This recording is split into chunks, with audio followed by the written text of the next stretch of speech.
তুমি এটা করতে পারবে না, তোমার দ্বারা কিচ্ছু হবে না। সমস্ত পৃথিবী খুঁজলেও এর থেকে ভালো কোনো মোটিভেশন লাইন আর একটাও পাবে না। যারা তোমাকে বলে তুমি কখনো কিছু করতে পারবে না, তুমি জিততে না, শুধু হারতেই শিখেছো, বিশ্বাস করো বন্ধু, তোমার জীবনে এদের থেকে বড় কোনো মোটিভেশন স্পিকার আর একটাও খুঁজে পাবে না। কারণ তারা সব সময় চায় তুমি তাদের নিচে থাকো, সেই জন্য তারা তোমাকে বারবার আঘাত করে, মনোবল ভেঙে দেয়। কিন্তু তুমি কখনো চিন্তা করে দেখেছো কি জন্য আজ তুমি এই পরিস্থিতির মধ্যে আছো? সমস্যাটা কি? রিলেশনশিপে প্রবলেম হচ্ছে, বাড়িতে ঝামেলা হচ্ছে, নাকি বিরাট বড় কোনো স্বপ্ন দেখে সেটা পূরণ করার জন্য পরিশ্রম করতে পারছো না?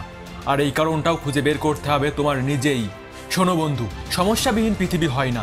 সমস্যা, অভাব, নেগেটিভিটি এগুলো প্রত্যেকের জীবনে থাকবেই। তোমার যত বয়স বাড়বে এগুলোরও বয়স বাড়বে। এই যে মোটিভেশন ভিডিওটা আমি বানাচ্ছি, তার মানে আমার লাইফে সমস্ত কিছুই পারফেক্ট, কোনো সমস্যা নেই? সমস্যা আছে। ফিউচার, ফ্যামিলি প্রবলেম, ব্রেকআপ, এই প্রতিটি সমস্যার সাথে আমাকেও লড়তে হয়। নিজের দুঃখ কষ্টকে সাইডে সরিয়ে রেখে নিজের স্বপ্ন পূরণের লড়াইটা লড়তে হয়। তাই তো বলছি বন্ধু, তোমার আমার প্রত্যেকের জীবনে সমস্যা আছে। পৃথিবীর কোনো মোটিভেশন স্পিকার, কোনো মোটিভেশন ভিডিও তোমাকে কখনো কোনো সমস্যার থেকে বের করতে পারবে না, যতক্ষণ না পর্যন্ত তুমি সেই সমস্যার সাথে লড়াই করতে প্রস্তুত হও। সমস্যার সাথে চোখে চোখ রেখে সাহসের সাথে লড়াইটা তোমার নিজেরই লড়তে হবে। জীবন আমাদের সবাইকে বারবার খারাপ থেকে আরো খারাপ পরিস্থিতির মধ্য নিয়ে যাবে। নিজের স্বপ্ন পূরণের পথে হাজারো বাধা আসবে, প্রতিটি বাধার সাথে লড়াই করতে হবে এবং জিততেও হবে। আর তুমি যখন এটা বুঝে যাবে তখন তৈরি হবে জেতার খিদে। থমাস এডিসন 1000 বার চেষ্টা করার পরে বৈদ্যুতিক বাল্ব আবিষ্কার করতে সক্ষম হয়েছিল।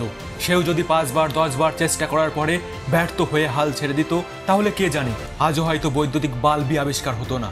এই যে বিরাট কোহলি, পৃথিবীর এত বড় সাকসেসফুল খেলোয়াড়, একটু অতীতের পাতা উল্টে মনে করে দেখো তো, টানা 400 দিন একটাও সেঞ্চুরি করতে পারেনি। কিন্তু তাই বলে কি মানুষটা খেলা ছেড়ে দিয়েছিল? বিরাট বারবার খেলতে নেমেছে, ম্যাচ জিতিয়েছে। তাই তো বন্ধু, প্র্যাকটিস করো, খেলতে নামো, দিন শেষে নিজেকে জেতানো নিয়েই কথা।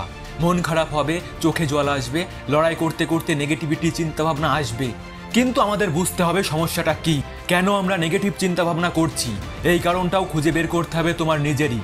লোকে বলে সময়ের সাথে সাথে সব কিছুই ঠিক হয়ে যায়, আসলে এই কথাটা ভীষণভাবে ভুল। সময়ের সাথে কিচ্ছু ঠিক হয় না, আমাদের নিজেদেরকে লড়াই করে সেটা ঠিক করে নিতে হয়। তাই হাত গুটিয়ে আর বসে থেকো না, ভাবো, চিন্তা করো, শিক্ষা নাও নিজের আগের করা ভুলগুলোর থেকে। এই দুনিয়াটা প্রতিযোগিতার, কেউ তোমাকে 1 ইঞ্চি জমি ছেড়ে দেবে না, তোমাকেই লড়াই করে ছিনিয়ে নিতে হবে। তাই প্রতিটা সুযোগকে কাজে লাগাও, প্রতিটা দিনকে নিজের জীবনের শেষ দিন মনে করে এই পৃথিবীর বুকে নিজের কাজের ছাপ রেখে যাও। কিন্তু এই জন্য সবার আগে দরকার তোমার নিজেকে বোঝা। তুমি কি খাচ্ছ, কাদের সাথে মিশছো, কাদের সাথে কথা বললে ভালো থাকছো, কাদের সাথে কথা বললে নিজেকে আরো স্ট্রং মনে হচ্ছে, এর একমাত্র উত্তর দিতে পারবে তুমি নিজেই। যেদিন তোমার মন ভালো থাকবে, মনের ভিতরে শান্তি থাকবে, সেই দিনটাই তোমার জীবনের সব থেকে ভালো দিন। কারণ মনের ভিতরে শান্তি না থাকলে আমরা যতই লড়াই করি না কেন, কোনো না কোনো একদিন আমরা হাঁপিয়ে উঠবই। তাই তো বন্ধু, নিজেকে ভালোবাসো, নিজেকে ভালো রাখো, সফল হও জীবনে। ভিডিওটি শেষ পর্যন্ত দেখার জন্য অসংখ্য ধন্যবাদ। ভিডিওটি যদি একটু কাজের মনে হয় তাহলে ভিডিওটিকে লাইক করে চ্যানেলটিকে সাবস্ক্রাইব করতে ভুলবেন না।